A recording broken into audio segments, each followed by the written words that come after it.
This episode is brought to you by Galveston Pepper Company, 3J Sports. Please like, subscribe, and hit that bell. All right, guys, let's get into it. This weekend, we had the NFL draft. It's summed up, finished out. I don't know about y'all, but I'm pretty excited. Before we get all started and jumping into it, let's welcome to 3J Sports, Eddie Farrell. Welcome, brother. Hey, thank you, sir. Yeah, I'm currently in my basement, but yes, thank you so much. Yeah, he's in a far away laying in a cave. Looking good, though. I may or may not be kidnapped at the moment. I don't know. I can't really divulge too much information. Awesome. All good. Well, Hey, pleasure to have you. Let's just jump into it. What you got, John? No, it's a pleasure to have him on here. I've known him for a number of years, and he's a big Texans fan, so let's go. John's a great guy. Another Texan brother. Welcome to the show, man. Welcome to the show. Thank you. Well, yeah, let's jump into it. Jeremy, let's get rocking, bro. What you think about Kamari, man? We picked him up. Do you think we should have done any kind of moves maybe to move some stuff around, or what do you think there, man? I mean, I'm happy with the pick, but I mean, I'm not going to say I didn't want Cooper DeJean, like a little more athletic, but I think that Lassiter, like, I get why they picked him. Like, he is more of a D'Amico type player. He's the best tackler. He's a dog.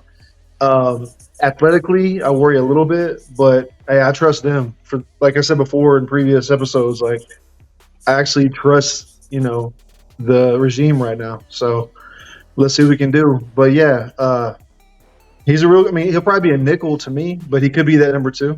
We'll see. What you think, John? What you got on Kamari? I watched his highlight tape. Great tackler, for sure. He played at Georgia, the best defense, past few years. Pro style defense. One thing I liked about him, besides tackling, was his ball breakups.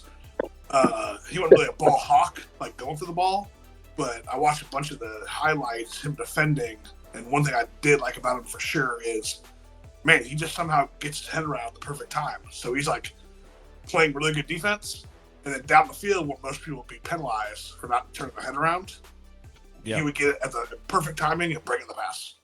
So, Kareem Jackson. Kareem Jackson. Yeah. Kareem Jackson. Yeah, that's what he reminds me of too. Eddie, what are you thinking about him, man? Is that who you think he's playing a lot like, or what you think he will perform in that fashion? Absolutely. I think this is a classic situation where D'Amico basically got a very Kareem Jackson-like player. He has ball skills, but if like he has one interception in his college career, and they have 2 national championships, and I think he has a career quarterback rating against him that's in the 50s. That's insane. It's in the 40s. Yeah, it's out of control. And I think people get lost on the whole factor of how he plays is he's a press corner, so he's gonna win at the line of scrimmage or he's not, and he wins a lot at the line of scrimmage because he's pressing so much. So what's going to happen is he's gonna blow his man up, and then he gets flack for not getting enough interceptions, but that guy's gotten blown up already. He's already pressed that guy, and so they can't throw to him anymore, especially if it's a short route, like a slant or a drag, or even if he's going deep, he's stopped the route. So now the time frame is shortened because of that. So no, I think he's absolutely a Kareem Jackson type. The not having a whole lot of interceptions scares me a little bit, but again, there were people out there that were saying this guy was going to play safety in college or in the pros, which they were saying the same exact thing about Kareem. And you get the head turned around thing. Lassiter's way better at that than Kareem was. So I think this is just him running back old Texan stuff and saying if he can press his guy and shut him down, guess where that ball has to go? Somewhere else. And if that ball has to go somewhere else, guess who is guarding that someone else most likely? This guy named Derek Stingley, who just erupted the second half of the season. So this is beautiful. This is right. And we'll get to the safety later, which is kind of in conjunction. I was just like you. I was a huge Cooper DeJean guy. I really wanted Cooper DeJean, but once this pick was made, and then once the third round or the fourth, the safety pick, I should say, was made, that's where things changed for me, because it was Now I know what you're doing. I thought Cooper was going to be perfect because he could play that tweener spot, especially in this defense where we really don't know what's going to happen with Okuda, and then of course we're not sure if one of those guys is going to end up taking that second technical spot.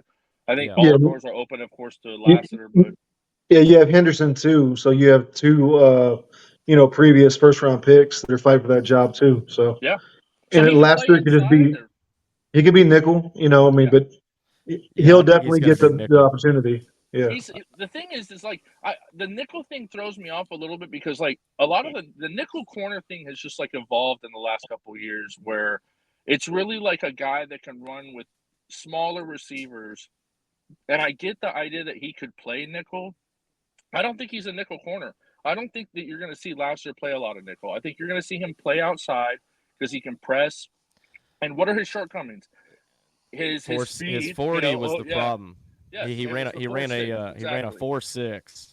And then what? His pro day he did 4.51, which I don't care about anyone's pro day because a pro day is just like whatever stat you ran somewhere else. We're just going to pump that number because it's your pro day. Like all pro day stats are better than combine stats because you're at home. That's what's good about this the PFF. He ranked 85.4 on the grade right here, and like you said, he had 136 yards only on him last Yeah, year. He yeah. was second team All SEC, and out of those 350 snaps, from my understanding, 150 0 touchdowns were thrown on him, Yeah. and only 150 yards. The only other guy to ever do that, Sauce Gardner. Hey, if you have Sauce and you have Stingley now, I mean, obviously Lassiter's, we can't say he's Sauce, but I mean, he plays a similar game in terms of the press part of it. So, Well, hey, and real quick, that's what got Sauce so much hype was like everybody was in love with Sauce and like I got it, but like he was just crushing dudes at the line of scrimmage and not getting a whole lot of passes thrown his way. Like what you got, Johnny? I was gonna say this too about sauce. Just throwing something a little more hot sauce up in there. The hot sauce in there. I mean, let's be real. He played at Cincinnati. Like the competition level is not the. What are they in now? I don't even know. Conference USA or whatever they're in. It's not the freaking SEC. So that gives me a little more confidence that like, hey, he could be potentially better than him. Potentially, you know what I mean? I mean, Sauce put up great numbers in college, and he's been a good pro. So it's not like he was a fluke, but. he was a real good rookie. He dropped down a little bit last year, but he was a really good rookie. My only concern was a lot of people were wondering if we should have made some stronger moves right there to get old Kool-Aid, because he was taken by the Saints. I don't know if it was the pick right before, but right it before was pretty close. Was it they right both before traded Kool-Aid up. went? Well, hold on, and I'll say this. This is not the same regime, but this reminded me a lot of the draft that we drafted Jalen Strong. Everyone in the building knew we were taking receiver that year, and we traded down, and I think we were targeting Tyler Lockett, and then Seattle jumped us and took Tyler Lockett, and then who was Philip Dorsett with first? He wasn't with New England. Whoever, I can't remember off the top of my head. Yes. The Colts then jumped us to get Philip Dorsett, and then we settled on Jalen Strong. And in the moment of that draft, of this draft that's happening right, obviously it just happened. That's what my first instinct was like, holy crap, Cooper DeJean. And I would have thought that would have been a guy we targeted had we not taken Bullock later. I think that was always their plan anyway. But yeah, when it was Cooper DeJean, Kool-Aid, I was like, oh man, this shit is happening to us all over again. Like it's happening all over. Right. But I mean, I don't know. To me, it's so Kareem Jackson. He's so pressed. He's what this defense wants to do. I ultimately think that was kind of. I think it was the guy the whole time. Only because, and that's another preface thing to point out is like, how coaches and GMs all the time say like, well, he was our guy the whole time. The whole time he was our guy. I think he was because they got out of that first round to make the Diggs move. I think they did that knowing that they were like, hey, we're targeting like, obviously it's not one guy because stuff happens. But I think they knew that like, hey, Lassiter is going to go a little bit later because he didn't test well. Like, let's just get his up in his 40 is the only thing that made him drop to where he did. Exactly. Oh, absolutely. That's the only thing. But like I said, with the grading and all this on the PFF, it really shows that it's the performance that he's doing on the field, the production he's actually getting done out there. Well, He's balling. You he know, it's didn't not give up a always just touchdown, right? He didn't give up a Yeah. touchdown last year. no touchdown, only Yeah. 150 yards And here's the thing too. In my or opinion, 136 yards. Sorry. in my opinion, just the eye test. I mean, I watched the highlight reel. It's obviously a highlight reel, but I mean, he just seems like, for lack of a better term, a dog because he went to the dogs. He's But an amigo type guy for sure. yes, I mean, just sure, and that's one thing that I mentioned before too. This past season was a noticeable change in defense was tackling. Yeah.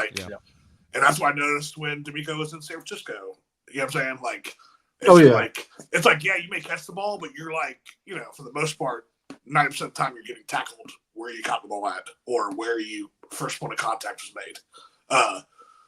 So I saw him like, blowing up wide receiver screens, making some good, just sure tackling. And I think he just, when I saw that, to me mentally, I was like, that's a perfect D'Amico guy. Like he's already like, you don't got to coach him on tackling. Well, I don't know if y'all had heard. Do y'all know what his nickname is? The locksmith, right? The locksmith, baby. So I'm loving it. Lock it up over there, baby. Y'all saw his chain, huh? Y'all saw his chain? The locksmith? Yeah, I saw it. It looks good. Yeah. And see it, baby. That's what makes this whole situation like kind of so perfect too. Is like I always like to think of like this process like quarterbacks being evaluated without receivers. Like for everything that you can say about Lassiter's situation at Georgia, they had a great defense, but he was the guy. And he still did this. Yeah, he didn't get a lot of interceptions. Big but like, stages. he still did this guy as being like the dude.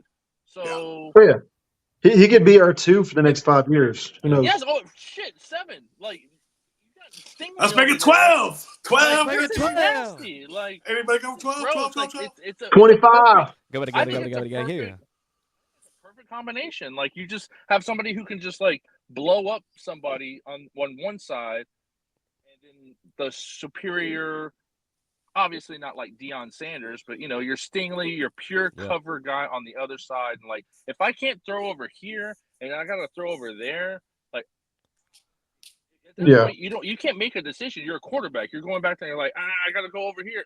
Oh, I forgot. That's Derek Stingley over there on my number 1. So I think that's great. I think it's genius. Yeah. Well, I know that we were wanting to sign a defensive back and everything, so we got that. We were expecting it, but we were also knowing that we needed probably a D tackle, but we went with offensive tackle, which hey, I'm all for it too. I'm honestly any move they're doing, I honestly at that point I think was who's best available, and I think it was Fisher. I mean, he balled. He played 12 games in 23, 13, 22.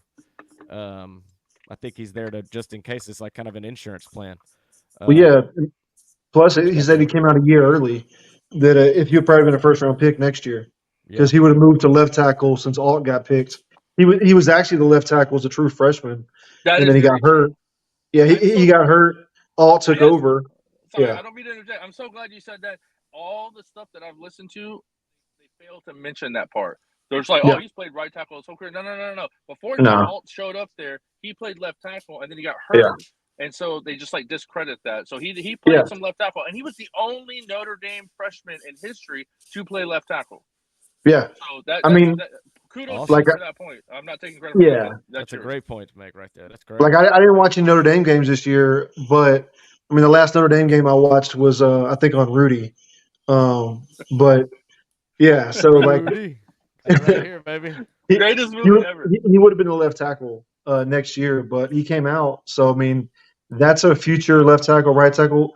I'm worried that he's going to be doing good in training camp, and they're going to move, our right tackle with the left guard again. And I don't think that he's as good of a guard as he is a tackle. So he's not. You're right. If you even look up like PFF stuff, they kicked him inside. Yeah. Which I never understood because they paid him to play lighter. right tackle. Yeah, and they paid him to play right tackle, which a lot. Technically, This D'Amico regime didn't pay him. I mean, obviously Caserio is part of this regime, but they paid him to, and then they moved him, and it was like, well, my logic was like they had George Fant, so it was okay. They could kind of duct tape the right side and be stronger on the left, but then he graded out terribly as left guard.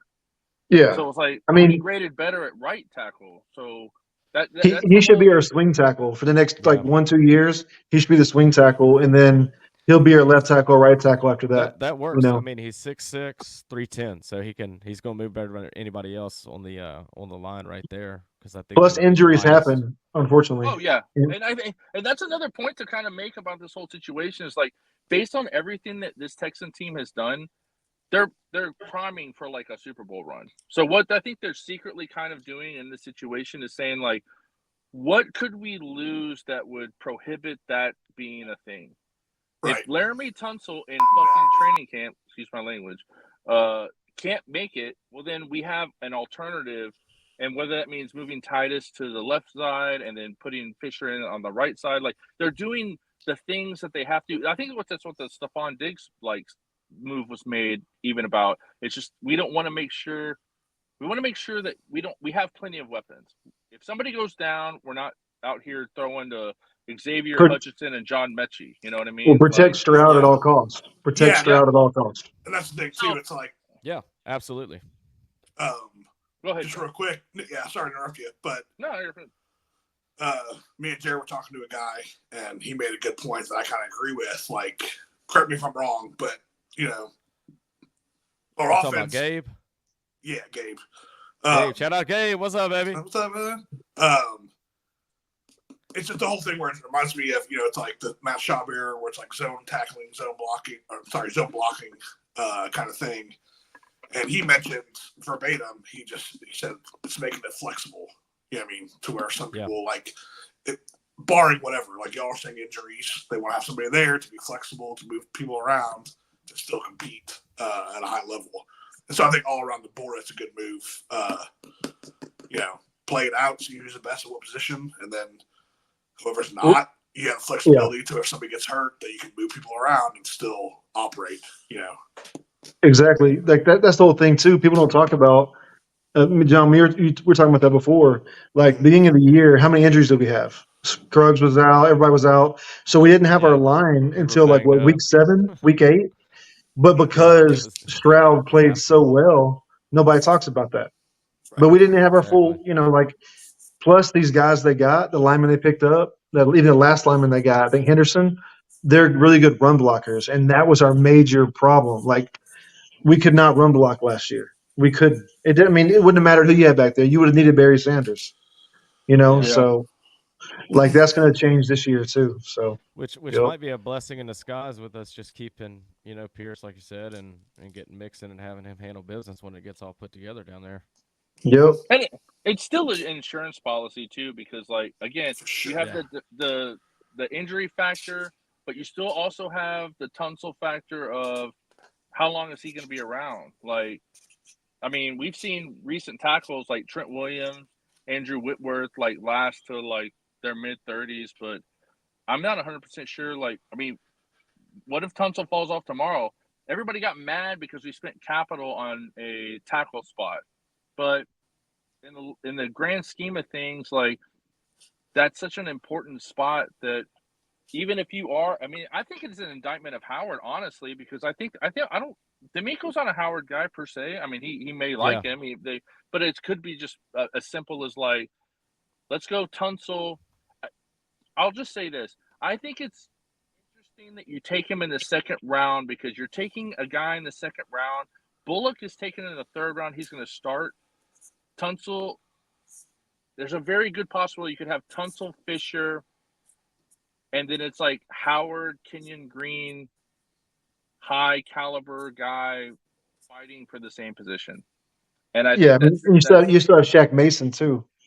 Yeah, well, I mean, he's in there handling, and he was solid too. But you've got like Juice Scruggs at center, Shaq at right. This is kind of like a situation where it's like we're going to say that either Howard or Green, and I think it might even be an indictment on Green to a certain extent, just because it's like one of those two guys is now starting there, and then you have depth for the other one. And as we've seen last year with all the injuries, we now have a lot of depth between Kendrick Green, the other Green, and then Patterson, heck, a little bit. Like, they were basically just fortifying something that was semi-problematic last year, but now it should not be a problem. Yeah. Which I think is great, because if you're going to invest in CJ, you're going to go and get Stephon Diggs, you're going to do all this stuff to get your offense like prime. Well, then like we're not. I think again it goes back to like we're thinking about Super Bowl right now. Worst case scenario, Tunsil gets hurt. We've got a guy we can drop in right now, and yeah, he's not pedigree and he's not like great, and he's still a little bit of a project, but like. You have a dude right there, and you don't have to worry about getting like George Fant off the streets or something, Dwayne Brown off the streets. Like you've got a guy in the building that can do it. Right. Yeah, I do not want to hear Charlie Heck's name. Oh, no yes, offense. yes. So No like offense. Charlie Heck is starting left tackle. Oh, we're in trouble. Like David Carr stuff all over again, With the offensive insurance plan, after we handled that business, we went on to picking up Mr. Bullock, which I like it a lot. That's my favorite pick. Favorite pick of the. I like it draft. a lot. I like it. I like it a lot. We have a true center fielder. Yep.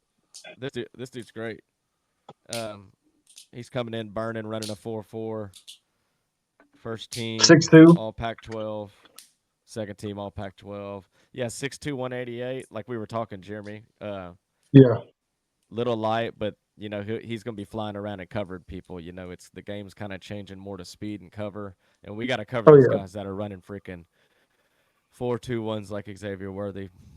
And we needed safety help big time. My contingent on this is that I think I like him because even though he's light, he hits people.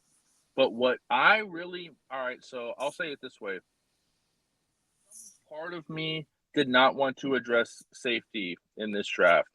And I think that was because I like Jalen Petrie so much. But when you watch the season that unfolded this last year, Jalen Petrie played a lot in the box. And they blitzed him a lot. And they did things with him that made me think that they don't trust him in coverage. Now, Bullock is like the ultimate coverage guy. And when I say that, he's the ultimate center fielder. He's fast. He can fly everywhere. And so I think what this was it kind of reminds me of the Fisher pick in the sense that, like, it was an indictment of who they had on their team. And I think they'll end up using Petrie in, like, a different kind of way. Maybe he's like maybe it's Jimmy Ward that plays like that nickel safety where they roll out the three safeties and, like, dime situations, but they only have three corners. But no, I mean, Bullock's amazing. I like him a lot. He's the ultimate center field safety that all they're going to ask him to do is just play center field and ball hawk and undercut passes, and that's what he does best. Mm-hmm. So there you go. Well, like you just and we've never had one of those. You know what? The last time we tried to get one of those, Ed Reed. Ed Reed. And he's Ed Reed. So now this is like, and he's not. I'm not going to say he's Ed Reed, but you know what I mean. Like hopefully he's better than Ed Reed at that point in time in his career. I remember we were all like, Ed Reed, we got Ed Reed. We picked him up. Yeah, right. Ed Reed came in and didn't do much. And then he just talked crap about us. Yeah. Ed Reed did about as much as Tony Baselli did for us. Nothing. Yeah, those are wounds right there. Like, the only downside on Bullock was the over pursuing. He's just so flying around and he's so quick and he's just wanting to make a play on the ball, so he's over pursuing a little bit, which kind of can leave him in a little bit of a bind if he's not paying attention. But I mean, I'm not going to blame a guy for playing 100%, staying. Yeah, and that's the thing too. And that's barring. That's before D'Amico Ryan's tutelage. Yes, exactly. For sure. That's the point to make, John. Is the fact that, like, D'Amico, some of these guys fall in like this a little bit to where D'Amico's going to rein him in a little bit. So you have D'Amico on the roster that's kind of like, bro, you can't make that play. You can't do that. Here's Bullock. You're our last line of here. defense. So This is Bullock. Yeah, 4.49, looking good. Yeah, it looks great.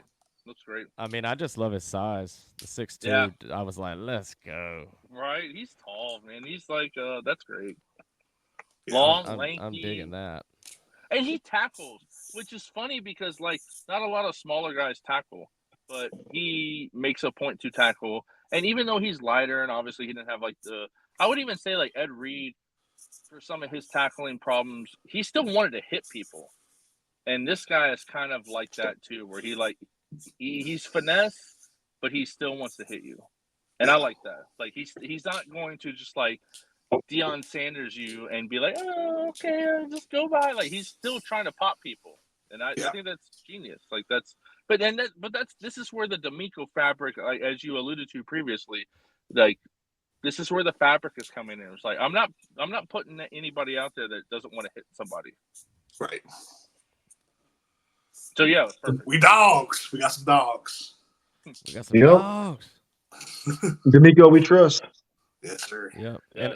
And just to touch on some of the other picks, Stover's great bringing in. He played with Stroud. It's a great pick. That was a great pick.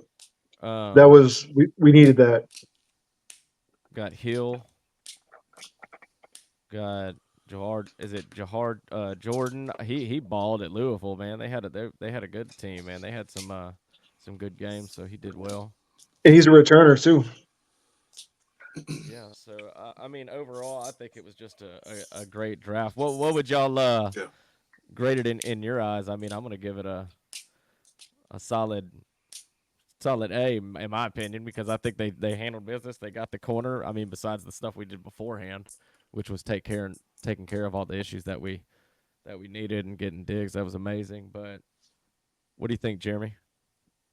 I mean, I would say honestly, like, I don't know. Draft grades are so weird because 3 years from now is when you do it, really. But I've seen B+. Yeah. I've seen a lot of B+ for us. I would say I agree with that. BB plus. So Lassiter, BB plus. Half and half. BB plus. But no, I mean, look, Lassiter, Bullock, Stover. Those are obviously, they could all be starters for a long time. We run 2 tight end sets. Nothing against Brevin Jordan. He's he's fast, but he's not a route runner. He's not our number 2. Plus, Stover can block, and we need a blocking tight end also. But he reminds me a lot of Schultz with more blocking, honestly. He plays like him. They called him, his nickname was Farmer Gronk. I love that in college. Farmer Gronk. Like literally, like they did his interview and he was like in the field, like massaging cows and shit, So like, all right. But like consensually, anyway. Consensually. Consensually. Yeah. So no, that was a great pick. Then you have what was the Jamal Hill. That's a special teams dog too. He's going to be killing 4.4 speed, special teams. He can play linebacker. Honestly, I wouldn't be surprised if he moves to safety too. Play a little both because he played that before. Yeah, he did. He had the size of a safety. Yeah. I think that guy is another like Christian Harris retread in the sense that like this modern era of like safety / linebackers, like a lot of college linebackers now are insanely light. Which I mean, I'm 40, so college linebackers in my day, if they were coverage guys, were like 220, 230. This dude is like a little light in the pants, and that's fine. And I think I think he's gonna play a lot of special teams, obviously, but I think they basically just like recreated Christian Harris light. They were just saying like, we're gonna get another coverage guy. Because all you give a crap about right now in the NFL is just like coverage. So well, yeah, I mean, look at your first 24 picks in the draft, the first round were all offensive players. The league's moved to that. It's receivers, it's quarterbacks, it's built for that. I think I don't know the percentage, but we played more of a nickel 3-3-5 than we did a 4-3. Yeah. So you got to have guys out there that are fast coverage. I mean, we have our main guys, the draft to me was a bonus. Like it honestly was a bonus. Exactly. For the first time in a long time, I feel like before the draft, we could have put out a hell of a competitive team. These guys, there's going to be a lot of practice squad, a lot of guys not making the team, some surprise cuts. Like this team is stacked up. Like we've already rebuilt that fast. And for sure. I'd like to thank Deshaun Watson right now for 11 massages. Yes. I was a giant fan of you, and then you decided to not want to play for us. But thanks for the rebuild because all the picks Tank Dell, Will Anderson, Lassiter, Yeah. everybody. So thank you Which- to John. Which, Thank you. speaking of that, Tank, get well, son. Don't be getting shot out there, man. Dude, that's crazy. Stay out Which of we the just hood. So Just got news of that today, which I guess he went to a Yeah. private party or something, and somebody popped off rounds, and he got a Yeah, minor teenager. injury and seems to be okay. But Yeah. but Tank, we need you, man. Don't be doing nothing like that. Bro, his leg Yeah. just healed. Come on, man. So right. Goodness gracious. But touching on other things before we wrap it up here, I'll tell you what, the Falcons taking. oh Yeah, God. I'd like to get my opinion about our draft real quick. If that's cool. Yeah, Yes, yeah, sir. Johnny, go ahead. Yeah. Okay. Yeah, like pretty much touched on everything. I think, like Jeremy said, it's a bonus. We're just drafting people that, we already have a winning squad with what we've done in free agency and just building a team so far. That I'm excited just to see them. Hey, ball out, don't make the team, practice squad. If anything, hopefully they're good, they're starters, and it's a successful draft. Yeah. Yep. Yeah. So. Eddie, what you think, man? Do you want to touch anything on that too? As far as our draft, Yes, sir. Just overall grade. Kind of just quick I thoughts. think it was like I think it was much more futuristic than people will realize like later on. Like the Fisher thing sticks out to me because I think everybody is just kind of like personally I thought that this team would address offensive line, or they should address offensive line, and the fact that they did kind of makes me realize that like I don't think that I think Titus Howard is really on a string. I really think that like he can't play left guard. I think we've known that he can't play left guard. He can play left tackle in a pinch. Well, maybe more than that. And he's better than anything, any like circumstance at right tackle. The Fisher thing makes me think that they're like challenging him. And this is a very important pick to rearrange the offensive line because you can always drop dudes in a little bit lower. You can take a guard and make him, or you can take a tackle and make him a guard. You make a right guard, a left guard a center. Kind of like reshuffle Right. And I think that was the most important part of what happened on the entire draft thing. I think that was everybody was like freaking out, like why are Texans taking another offensive lineman? Like that was really important. I was screaming from the hills from the beginning, saying that like that would be a thing. I knew it would be a thing because they just something wasn't right there. Protect CJ, Yeah. Oh, and that's a big part of it too. At all costs. Yeah, exactly, for sure. So I thought that was really important. I liked the Bullard pick again. That was just like free roaming safety. We needed that. Yeah, I love it. So that was the icing on the cake. Once they did that, like that was nasty. I was like, all right, they're not messing around anymore. Like, and then again, everybody who gave us crap about Lassiter, which some people don't like Lassiter, and I understand that because he's a press guy. But now that you've put the safety in with him, right, it's kind of a combination now. Like now you've like doubled down on this like scheme that you have, and you still have Jimmy Ward. You still have Petrie. Yeah. Like, I'm not a big Petrie guy anymore just because I saw the way that they used him last year. But now it makes perfect sense. He had 5 picks. The year before he had 5 picks, though. I know. So he can be a playmaker, too bad, which I know Yeah. sometimes it has the bad juju with it. But man, it wouldn't be bad to see a Hard Knocks of the Texans right now, man. We got a great-looking team. It'd just be fun to watch them, It really would be. Yeah. But remember when we went? You know what they need? Yeah. But it was against who were they? Atlanta. Speaking of Atlanta. Oh yeah. Good segue. Shooting right over back to the Falcons making that which I don't know what to say of it. I mean, it may pay off later. Who knows? But from my understanding, it doesn't make sense. Kirk Cousins must be like, well, I don't feel Cousins like what faith the in me now. Yeah, I'll just say this. Me and Jeremy talked the night that happened, and we racked our brains for 30 minutes and couldn't come up with any like logical excuse except that you think this guy is going to be like the greatest quarterback ever, so we have to get him now. So He's going to be a good quarterback, but you have $100 million guaranteed. You did this before the guy took his first snap. Right. Like, I don't want to hear anything about his age and about this and this. No, you just signed this guy. 100 million guaranteed. 180 million. 100. Yeah, exactly.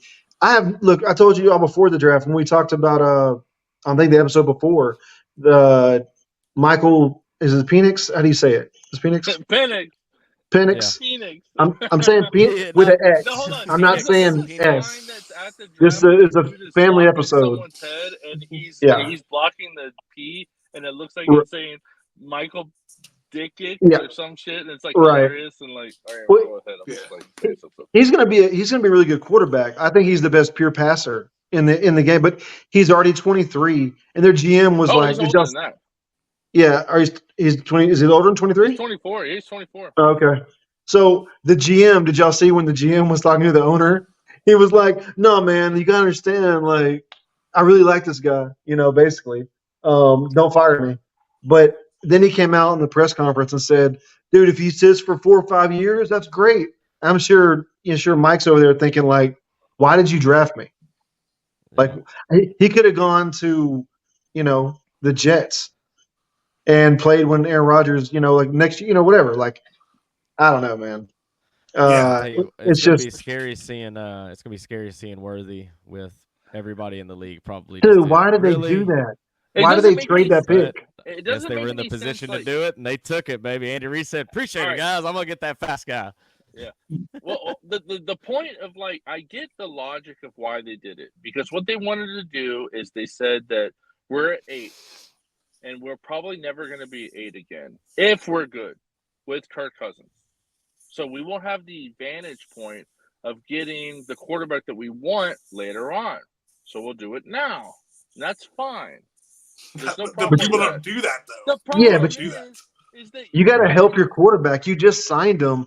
You have Bijan Robinson. Like, you needed more playmakers. Like, I watched him a little bit because I'm a big Bijan fan. I still watch the UT guys, but you could have helped him out to win. I saw that, John. Horns down, really. Anyway, all right, Baker. Anyway, but you could have helped him out. It didn't. For confidence for a quarterback, like, I don't feel bad for Cousins because he sleeps on a bed of money every night. But at the same time, that doesn't really help you in the locker room, because what's going to happen? He has a couple bad games in a row. What are they going to be calling for? Yeah. Next guy up. Calling for his head. We got this guy. Come on, give him a chance. Like, and then what do? You have a $180 million backup. Yeah. It's a GM's job to say that, like, I don't give a shit about stuff like that. I only care about like building this team. And again, I don't disparage the move. I understand why they made the move. So if you're not at 8 and you're at 23 and you're doing like what Minnesota did, you're doing this stuff to like, I have to trade up. I have to gain capital. I have to get picks from the Texans so that I can move up further and further to get this guy. Like, they basically were just like, we're at 8. Let's take him now. Now, I think they took the wrong guy. Not the wrong guy, but like, they could have just taken J.J. McCarthy, and you would have been fine, because he's 20, and you can wait. Penix is 24. He's going to be 25 when the season starts. Like, what McCarthy already gone though? What? McCarthy was already gone, wasn't he? No. He happened at 11 when he happened at 11. Okay. They trade up to 10. They did it at 8. Okay. But it's still just one of those things where it's like, I get the logic. I just don't understand why you did it the way you did it. And it's still stupid, because what makes it most stupid is that, like, what if Kirk Cousins is good? He's going to play for 2 years. The contract is $180 million. He's only going to get 90 of it, and he'll be done in 2 years, and then Penix will play, and that's great. But Penix will play, and he will be 28 years old. Yeah. Like, what are we doing here? Like, if Atlanta doesn't win, project, like, if Atlanta doesn't win this year, the GM is working at Cinnabon. It doesn't make any sense. It doesn't make any sense from a timeline standpoint. If you just got McCarthy, then you buy yourself 2 years, because he's 20 and he's about to turn 21. So it makes sense because you just like created a situation where, well, we don't have to play him yet. It's like the Jordan Love situation. It's like the Aaron Rodgers situation. Shit, it's the Brett Favre situation. Like you can just put him in hiding and do your thing, and then you can just like roll. But to do it for a guy that's like game ready right now, that doesn't make any sense. That doesn't make any sense to do it when he's like Penix is one of the like two guys. It's like we're gonna go right now. No, we're gonna draft him, store him behind Kirk Cousins. He's probably not gonna see the light of day for like 2 years, and we're gonna pay Cousins. Penix is still making $22 million as the 8th pick. That's the most expensive backup quarterback on the planet. Like, I understand what you're doing. I just don't understand why you wouldn't want to try to do. Sense. But it doesn't make why you wouldn't just get somebody to complement that offense or protect Cousins more. Oh, of course, yeah. I mean, you've already rolled the sheets out. When you put Kirk Cousins in power, you were basically saying like we're gonna try and win now, and we already have Bijan. We already have Drake London. Drake London, yeah. We have all these weapons. And Pitts too. Yeah, Kyle Pitts. Pitts is going to eat this year with Cousins. He finally has somebody to throw to him. No offense, Desmond Ritter. Yeah, that didn't really work out. We're gonna chill. We're gonna get our next quarterback and get ready for the future. And it's like, what are we doing here? Well, there was a bunch of kind of nuts to how the draft went and everything, but I did thoroughly enjoy it, and I appreciate what Caserio and D'Amico and the choices they made. Of course, right after we had the jerseys, then the draft, and it was a lot of excitement, and then going and watching these picks. But if you get time, wanted to add, of course. Let me see if I can get that sucker pulled up here. We got the Galveston Island Hot Sauce Festival. We're going to be there May 11th. You come and check us out. It'll be from 2 to 8. Rain or shine. I love this sign they made, man. It looks great. Yeah, it looks cool.